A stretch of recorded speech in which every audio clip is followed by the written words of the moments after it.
Hello, we have a game between two AQ players played on IGS Pandanet where black won by 23.5, and this happened mostly because of killing the top white group in the late middle game stage of the game.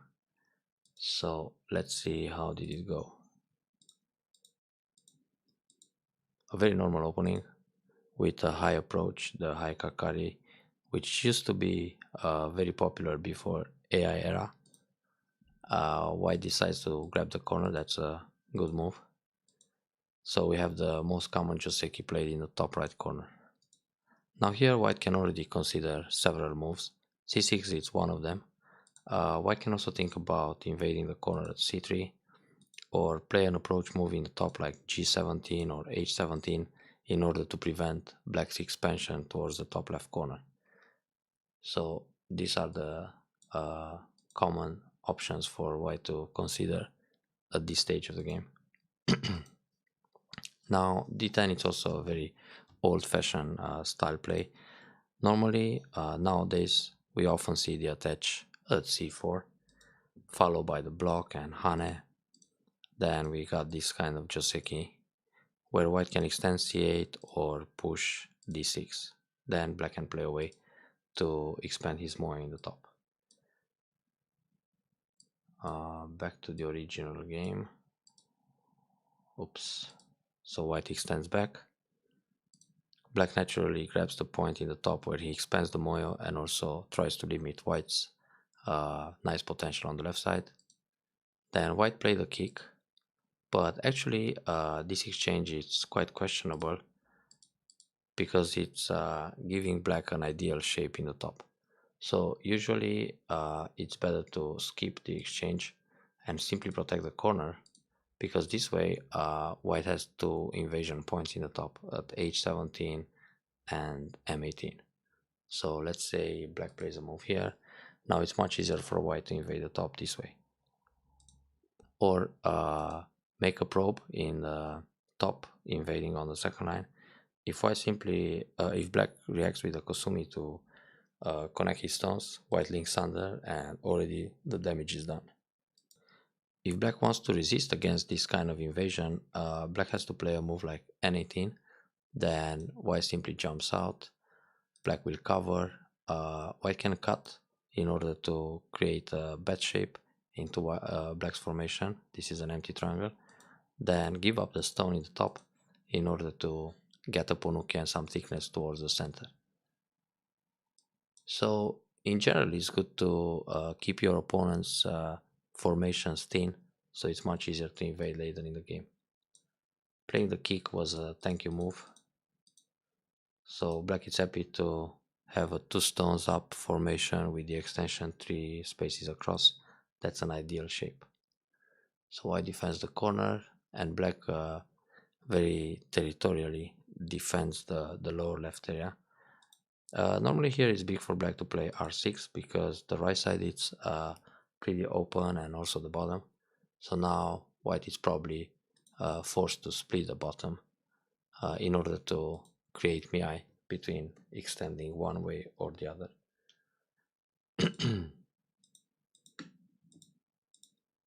And this will induce the corner defense at b4, which is a pretty big move for black. So sorry, I think I jump ahead a little bit here. White goes out at e6, but actually for white it's very big to invade r3 or play an inside approach at o3 and fix a base on the bottom. Well, playing r6 is fine too, and then attach r4. We can play the modern Joseki again. Jumping on the left side, it's not small, but it seems like white focused too much on the left side and disregards the other open sides on the board. So locally this is big, but globally it could be better to play in the lower right corner. So black invades right away. Actually for black it's better to think about the c8 invasion point, but black can just play r6 and defend calm this lower right corner first. Now this attach it's quite aggressive. Very good idea for white to play a Han and block it. Now black plays the crosscut. In general, when a crosscut happens, one should extend, but in this case, white can think about the Atari from above or Atari from the side and then extend. For example, when white plays this Atari, black is supposed to extend down to escape, otherwise Ponuki is just too powerful. And if this happens, white will block b9, then black can extend once at d8, threatening to squeeze. So if white goes up, black will play a few forcing moves and then jump out and separate the two stones on the left side, which means white should stay connected with a double up move at c7. Now, if black plays Atari from above and white connects, white keeps all the left side, and the group in the middle is still on the run. So black doesn't get much from this crosscut in the particular sequence. Also, if black plays Atari and then just sacrifices the stones on the left side, it feels like this exchange, it's quite terrible for black, because white simply splits the groups and more of the black stones are going to collapse soon. So this becomes too thin for black. Also, when white plays Atari from above and black can extend one more time, it's still very difficult for black to rescue both the stone on the left side and the stones in the middle. So if black plays Atari and tries to make some shape on the left, or maybe descend once and then make I shape here, the three stones in the middle are already captured. Now if black wants to save the guys in the center with Atari and let's say go out with a loose ladder this way, white already got a lot of profit on the left side. So this is also nice for white, taking the territory in center and then go for the big points. So in this particular crosscut, white should consider one Atari or the other, but the extension is just normal, following the proverb. Now here, this move looks a little bit odd, seems to be a misclick or something. Well, it's obvious that white wants to capture d9 in a net and probably on a larger scale, so white doesn't want to play just Atari here or the basic net shape. And in a way, white is trying to capture it a little bit more fancy. So one of the moves that white can consider is the extension, just Nobi in the middle like this. It's difficult for black to escape now, because if black tries to go out, white will just attach, and no matter how black is trying to rescue the stones, they will still get surrounded. And on the other hand, a move like f10 or Kosumi f11, which serves to capture the stone in the middle, but also it's putting a lot of pressure on the left side group. So now it's much tougher for the three heavy stones to go out. So in this case, black has to go d13, then white can push, black can jump or Nobi. But this way, white also defends indirectly the top left corner while attacking the black stones. So let's say this happens, black connects his groups, but mostly running on neutral points. But white now doesn't have to play another move in the center, so white can grab a big point. It's a big difference to defend in center instead of gote, especially in the early stage of the game. So playing g8 wasn't the optimal way to protect. Well, black simply pushes out, it's a natural way, and push along. Now here the jump is also questionable. Normally white should simply get ahead. Now when black connects to the top, white can Han and connect in order to secure the corner against the sun invasion. But if white doesn't play g10, let's say white just plays e14, then black is very happy to turn. So when white defends, it's either an empty triangle or this kind of move that makes white extremely heavy, and black connects the top again. So These are good forcing moves for black in the middle. That's why white needs to get ahead. Now the jump didn't help so much because black could still wedge, so black is forcing white to add more moves inside his own territory. This defense is actually still better to be on net from shape point of view. Playing this kind of connection, which is solid, creates two empty triangles here and here. So it's a little bit too heavy. Black jumps here, but in order to put more pressure in the corner, black should think about e14. And that way, when white protects, well, it's still good to play Hane and connect. So like this, white creates a little bit of AJ at the top with a clamp or the pip, but black can also build more in the center this way.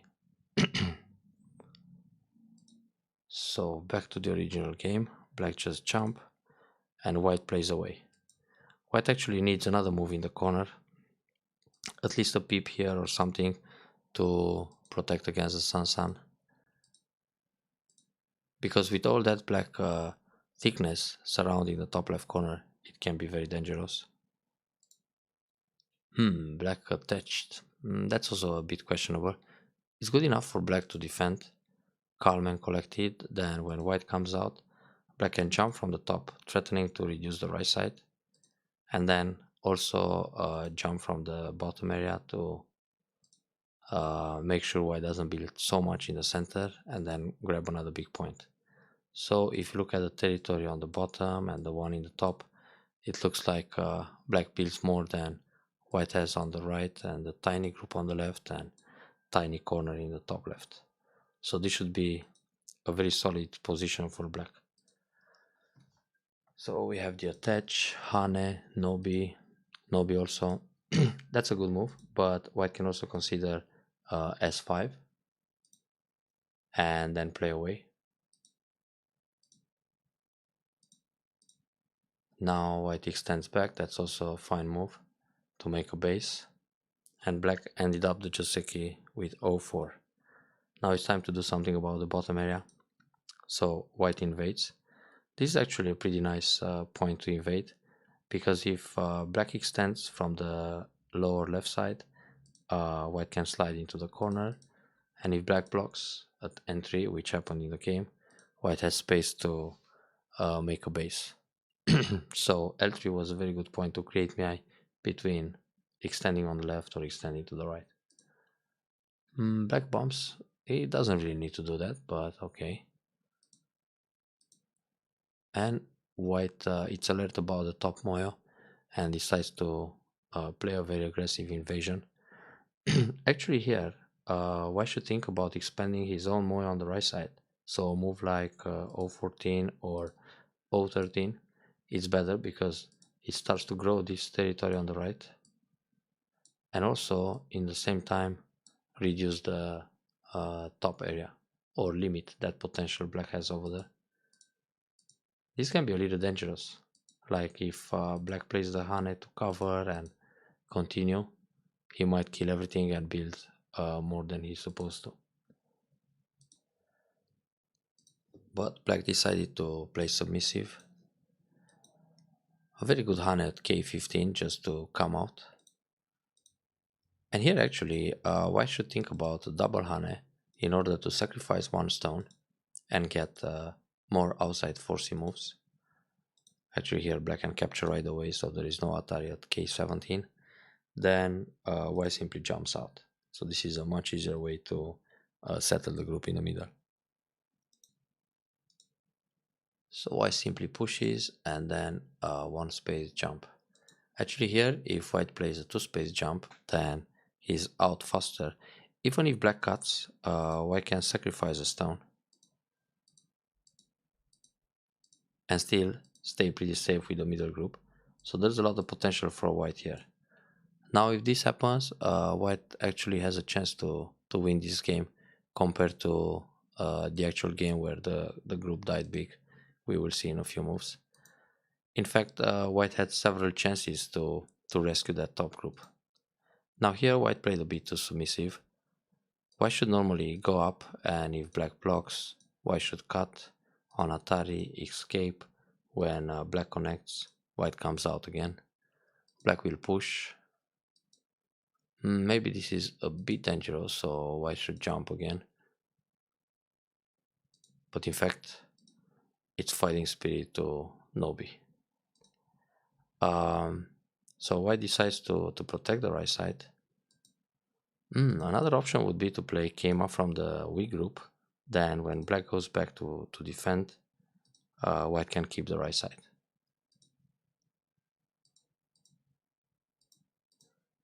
Here white can connect by taking away liberty and also build an extra point at S11. This might be important later in the game. So black has to come back and protect somehow, probably with a peep. Then simply jump again in the center again. Oops. Oh, actually, I'm sorry.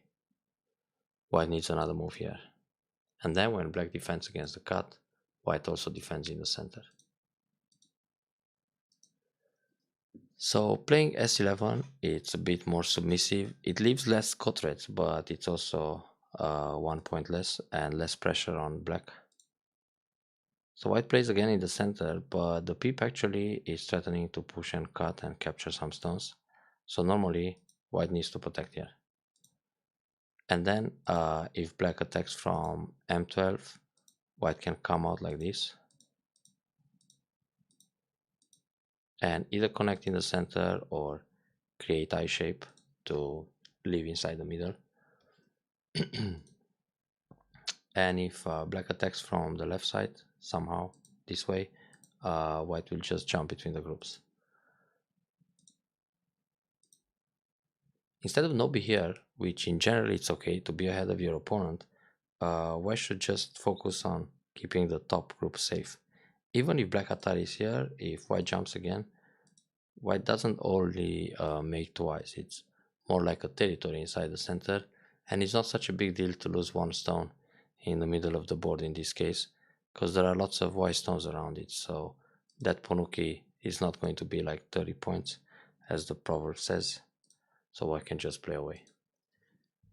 So it seems that white missed the important place on the board, which was saving the top area. Now it's finally alert about that, but should jump out this way. Just keep the group connected into the middle. Okay, that was a center exchange, so white can still jump out. I think white was following the fundamental to get ahead too much here, and now the top group got surrounded and it's getting tougher to escape. So this was probably the last moment for white to rescue his group. Well, instead of playing here, white can consider N15. Now when black surrounds, white makes two eyes this way, and if black takes the vital point, white can come out with a move at N13, then push along, Hane, Atari once, extend, threatening to capture the stone at M11, so black connects, and then push and cut this way. So now if white captures the mark group in the center, then he's already out with a lot of profit. Therefore maybe a bit more difficult for black to capture.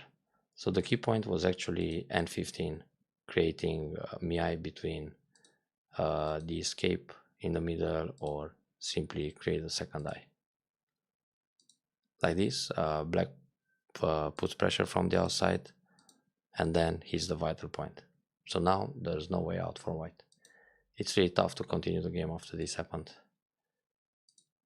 I mean, if you look at the position here, white lost all this group and the surrounding territory without gaining any compensation. And this was worth more than 30 points. So the game could have been much closer or to white, towards white's advantage. Hmm. White is just losing more points like this. Actually, black can Hane and kill more from the outside. But black doesn't want to be greedy, it seems, which is good attitude. Black can play Atari here, then push along. Because even if white plays Atari from behind, this is going to be a false eye. So white is dying even bigger. Here, black can play the hanging connection at p18 because even if white goes down, black will connect and nothing happens. So that was a bit damaging. Well, white can go down p18, but white still needs to go back at r15. Actually, the game is pretty tough, so now white should resign.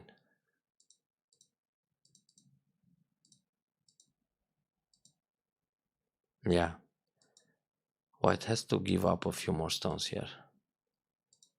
And actually, going down, it's a bigger life in the corner. This is alive. And this can live too, but it's a bit tougher. Huh?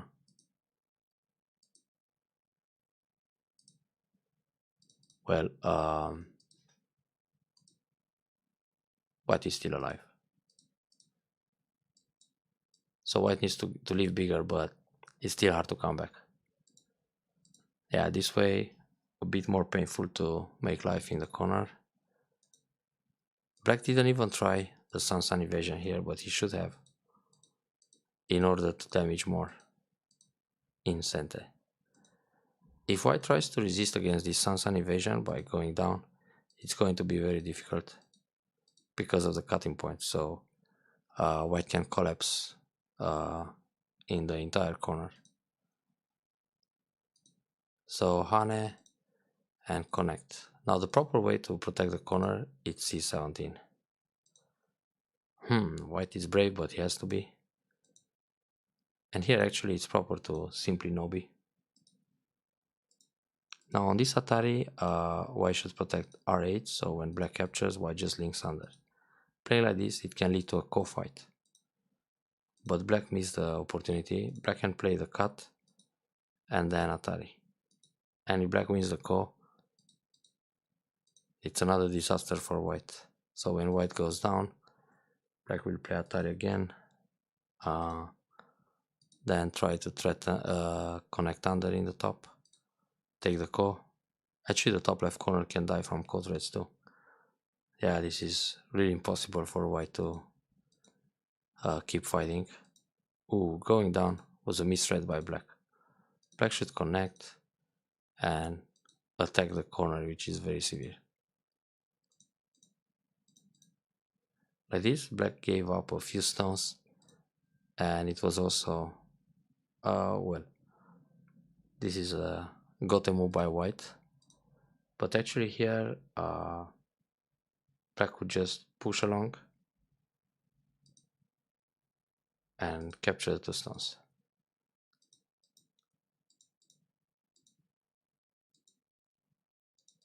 As an endgame move, white should play m2 and then of course come back and protect the top left corner. And in the lower side, it's better to play Han and connect. So later on, white can follow up with f1. Playing this Atari, it's actually a Najikeshi. So now, because of this exchange, black cannot invade the corner anymore. So that was a thank you move. And here it's usually better to play the hanging connection to keep I shape in the corner. But this will leave anyway. Black can play the K-mine center. This block is no need, -1 point. The group is already surrounded and killed, so black could play away.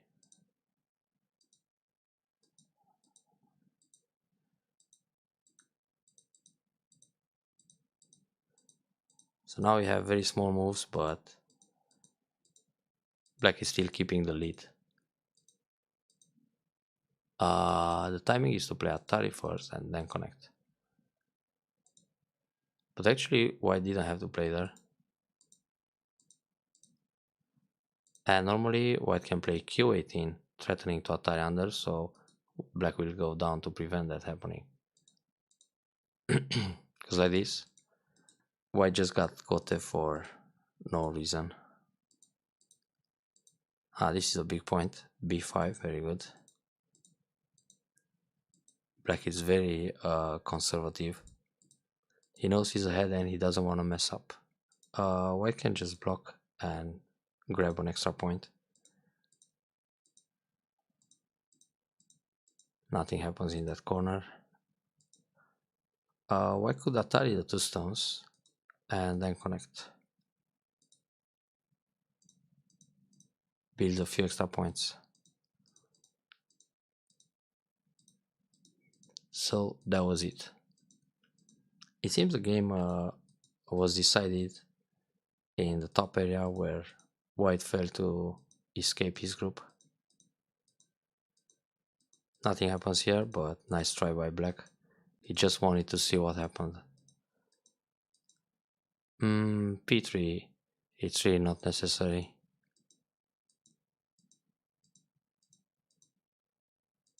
But when 30 points ahead, or 23 in this case, it makes sense to be conservative when you're lazy to read what happens if your opponent tries something nasty inside your territory. So anyway, I hope you enjoyed this review and we'll see you guys next time.